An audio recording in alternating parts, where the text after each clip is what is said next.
Start moving towards a general strike in education in California. That is 7 o'clock at Kresge Town Hall on Monday. Who's going to be there at 7 o'clock Monday, Kresge Town Hall? Don't just yell about it. Show up. Bring your friends. I think we've maybe got 500 people out here today. There are about 22,000 students, undergrads and grads on this campus. That means we've got to go from where we are now, which is a wonderful start. Give it up to all the organizer protests today. But we have to increase by a power of 10 our numbers to get these people to listen to us. Do they care about morality? No. Do they care about ethics? No. What do they care about? Money. I was going to say power, but I think you're right. So who got bailed out? Who got sold out? I want to bring you greetings from the Oakland General Strike. I have lived in Oakland for the last 17 years, and I have to say that I have never been prouder than on Wednesday, November 2nd, when 30,000 people shut down the Port of Oakland. We were teachers and students and homeless people and unemployed and civil servants and firefighters all coming together to shut down the Port of Oakland, and we cost the Pacific Maritime Association millions of dollars on that day. Do you know who usually tries to stop us when we do things like that? You know where they were during the general strike? They were hiding. They were hiding because they were afraid of the power of the people. And I notice that they're keeping a very low profile today as well. Word of advice, never turn your back. So what is happening in our world? What is happening in our country? Is this an accident? Is this a mistake? Have some politicians accidentally slashed our budgets by billions of dollars? Have the 1% accidentally confiscated 43% of the wealth? They are doing this because our system is sick. In fact, it's a sick system, but even sick systems can get sicker than they normally are, and that's what ours is suffering right now. Why does the 1% have 43% of the wealth? There's two answers. One is that they've stolen it, and the other answer is that we've let them take it. There are 46 million poor people in this country. What do we say to that? Occupy! There are 25 million unemployed people in this country. What do we say to that? There are 10 million foreclosures going on in this country. What do we say? Women make 77 cents on the dollar to a man. What do we say?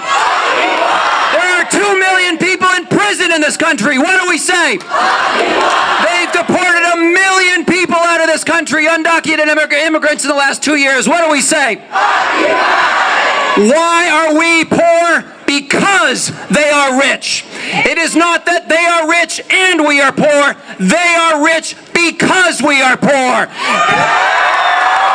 But the 99% is speaking out. Just a couple notes on what does this mean for California education. Victor went through the numbers, so I won't repeat them. Other than to say, if you add all that up, when I went to San Francisco State in 1996, tuition was $700 a semester. Now it's $3,000 a semester. You run through the systems. In the last 10 years, they have increased essentially a tax on the 99% by 400%.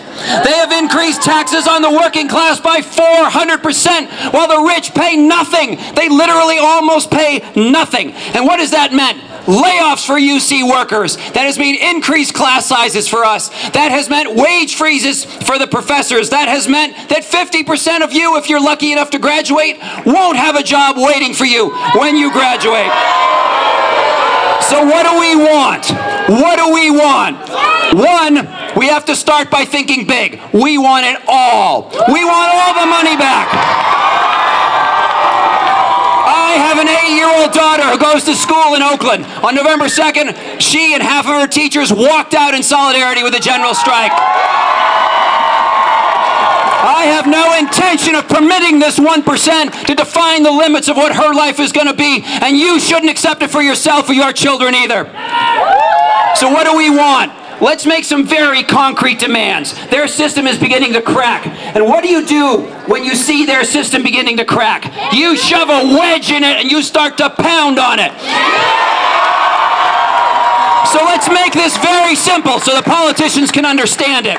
This year they cut $650 million out of the UC budget. That seems like an almost impossibly large number, right? $650 million? Where could we ever come up with $650 million? Anybody here a millionaire? Anybody here a millionaire? If so, I want to talk to you afterwards. But nobody here is a millionaire, so it's hard for us to imagine that much wealth. But you know what? There are 716,000 families in California who have liquid wealth of more than $1 million. Let me repeat that. 716,000 families just in California with liquid assets, not their house, liquid assets of more than $1 million. How do we get $650 million? We confiscate $1,000 from each of those families. Is that possible? We've suffered a 400% tax. They don't pay any taxes. It's time to take $1,000 from each of those millionaires. If we take $10,000 from each of those millionaires, that gives us $7 billion, which plugs all the holes in all of the education spending in California. If we take $100,000 from each of those millionaires, that means that we have $70 billion of surplus in our state to refund our schools, our hospitals, our home health care. But they won't give it up without a fight. They will not give it up without a fight. We need strategy. We need tactics. We need unity. We need alliances. There is a crack in their system, and we have an enormous opportunity on November 16th to shove a wedge in there and kick it in harder, begin to crack their system. Are we going to permit the UC Regents to meet on November 16th and raise our tuition? Let me repeat that. Are we going to meet? Are we going to let the Regents meet on November 16th and raise our tuition? Who's going to get on the bus? Who's going to get on the bus? Who's going to get a friend to get on the bus? Who's going to get all your classmates on the bus? Say to the UC Regents, we are coming to occupy your meeting. You have no right to impose these fee hikes on us.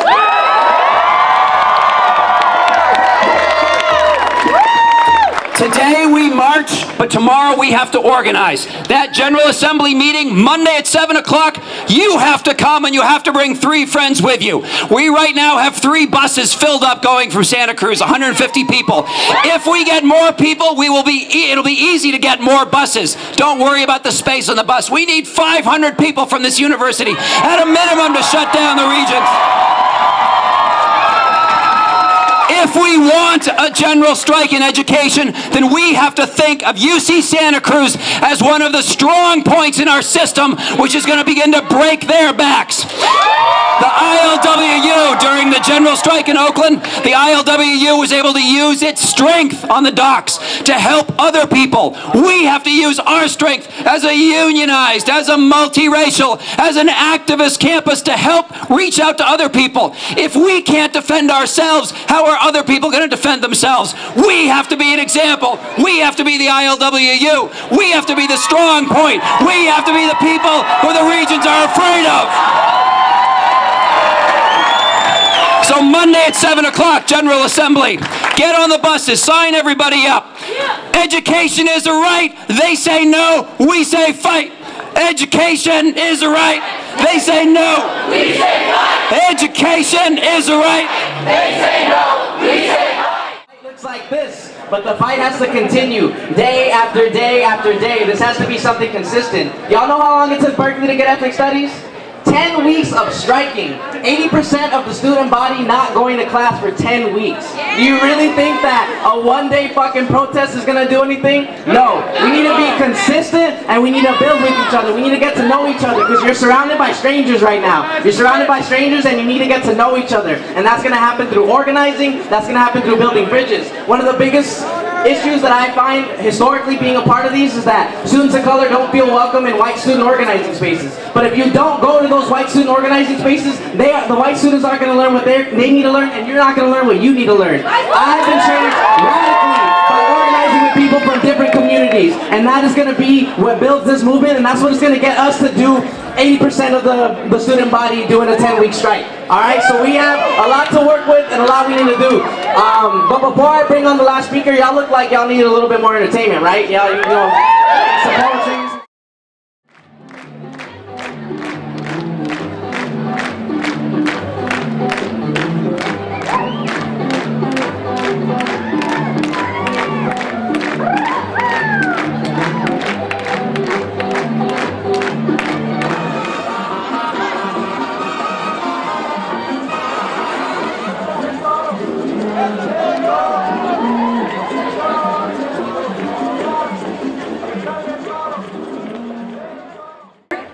They used to call us slaves, savages.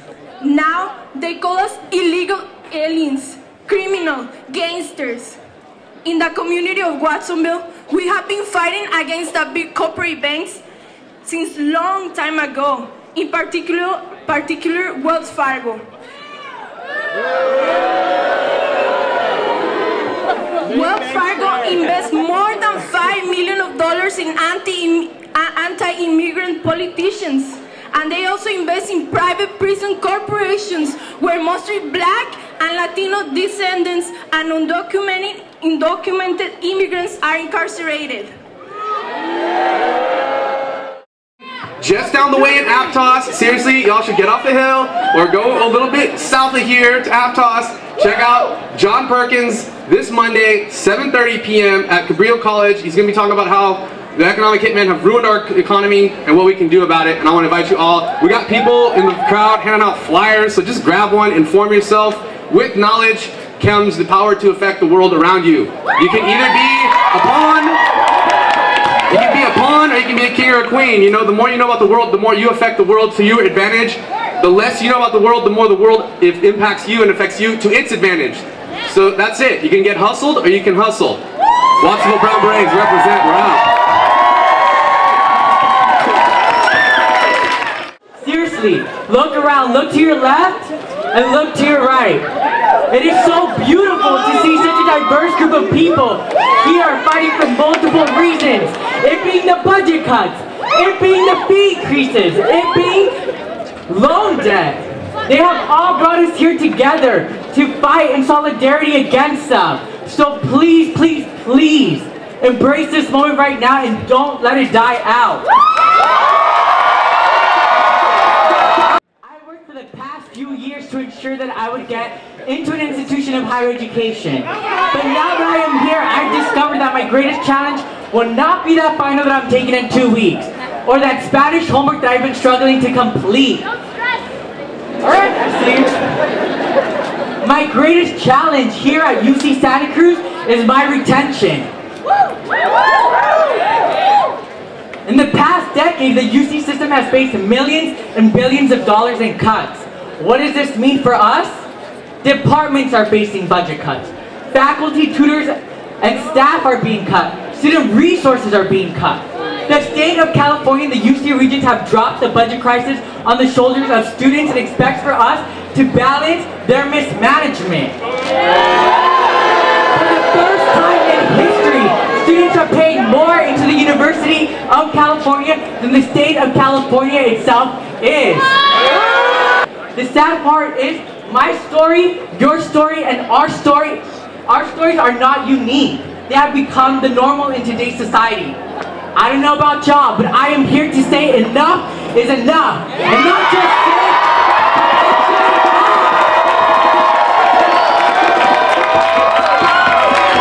who knows what's going down on November 16th? Regents meeting. If we allow the Regents to pass this 81% fee increase, tuition will go up to $21,800.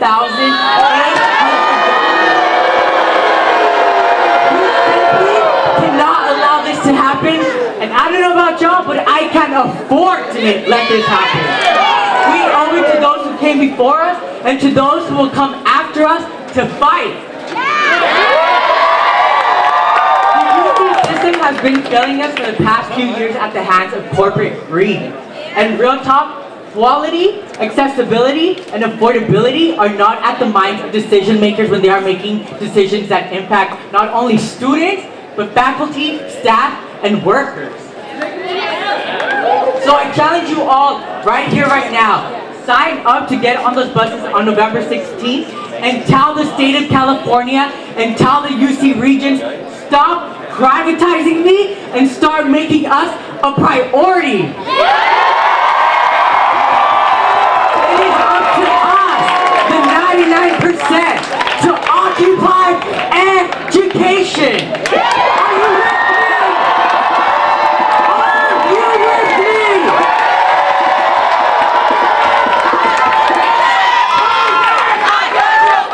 Hold back! And to all the first years, welcome to the student movement.